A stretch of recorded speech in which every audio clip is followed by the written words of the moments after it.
Welcome, collectors and heavy equipment enthusiasts. Thank you for joining me for another all-new edition of Diecast Emporium.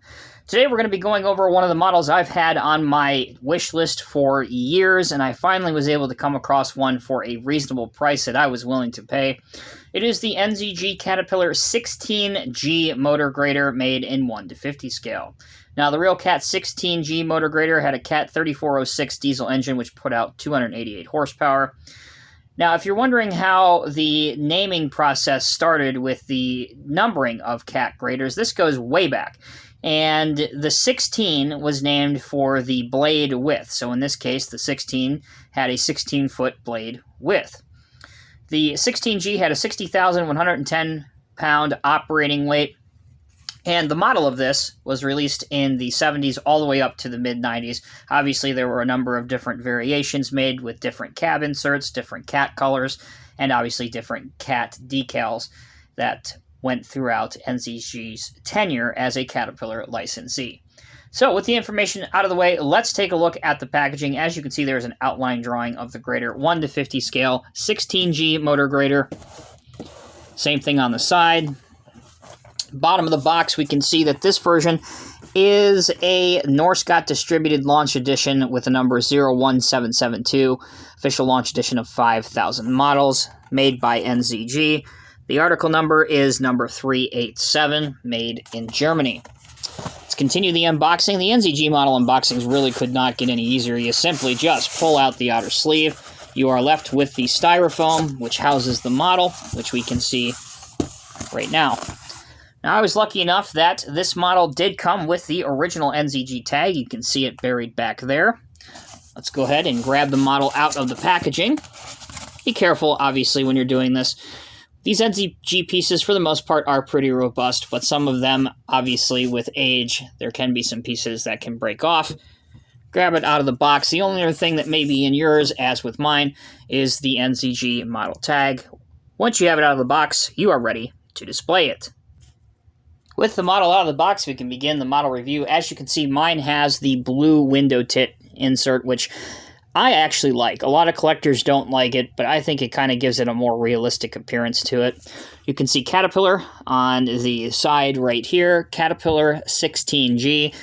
Now, I like what NZG did. They modeled these with the side of the engine open for air ventilation, which a lot of times you would actually see on these old 16G graders.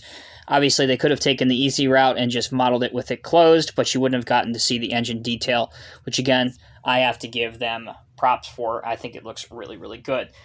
The one main thing on this model I do not like is the wheels. Not only is the color off, but the wheels themselves are completely wrong. If you look up pictures of 16G graders, the hubs themselves do not look anything like this.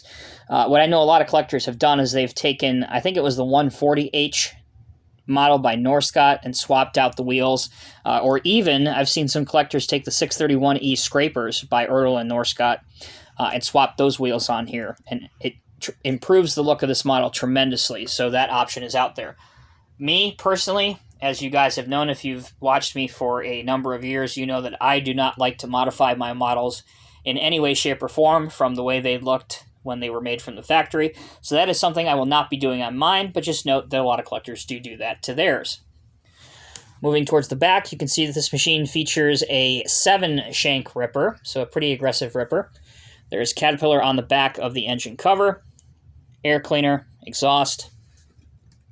Coming along to this side, we can see that just like on the other side, we have some plastic stairs to access the cab. Once again, our opening to the engine.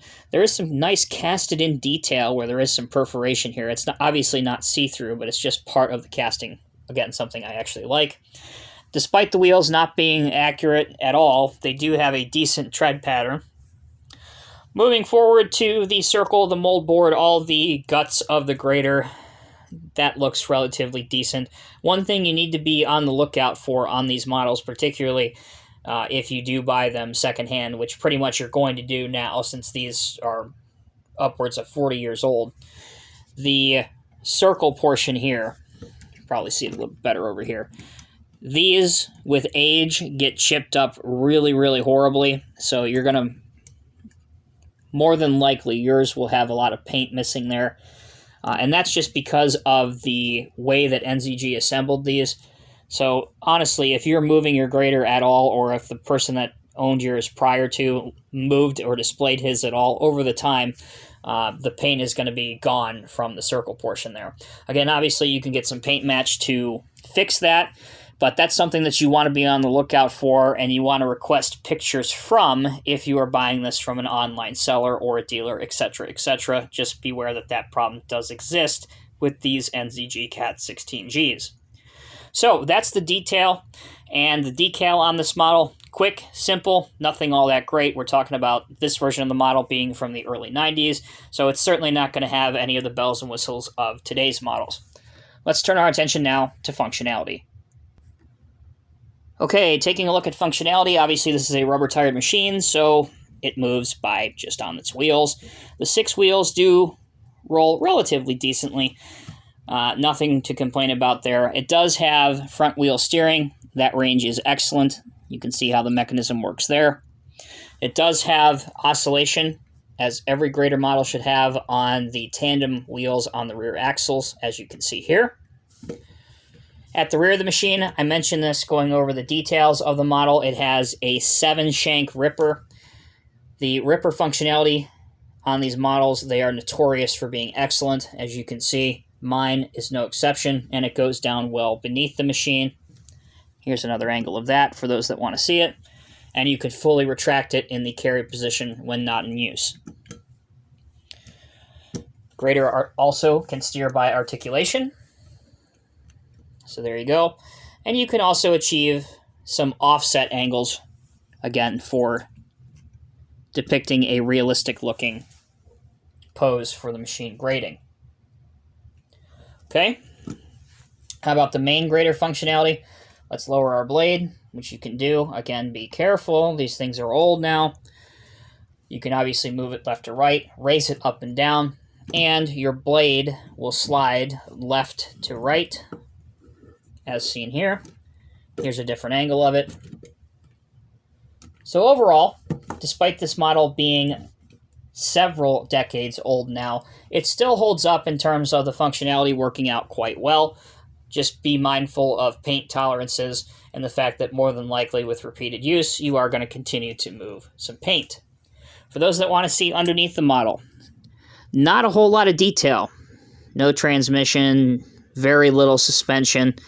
But if you look underneath, and if it will zoom in tightly, if you look between the 2 wheels, you can see NZG 1994 right here for your date that this one was manufactured. That will conclude my review on the NZG 1/50 scale Caterpillar 16G motor grader. It is surprising, at least to me, that there are very few 16 motor graders that are made in 1/50th scale. At least immediately that come to mind, there's this one by NZG, the 16M by CCM, and the 16M3 by Diecast Masters. I can't immediately think of any other 16 graders by Cat that are made in 1/50th scale. So if you're a fan of this, I would encourage you to pick one up. You can kind of have your own small evolution set, starting with the 16G by NZG, going up to the 16M by CCM, and then the most current being the 16M3 by Diecast Masters. As always, I'm Tommy with Diecast Emporium. Thank you all so very much for your time and for watching. I hope you found this video enjoyable and insightful. If you did, give it a like.